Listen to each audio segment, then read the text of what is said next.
Hôm nay mình quét dọn nhà nữa đúng không? Đâu có. Rồi. Nghỉ đi chiều về đi ăn.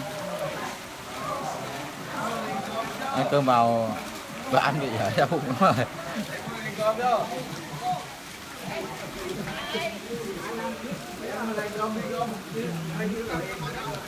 Khi nào đi thì gọi.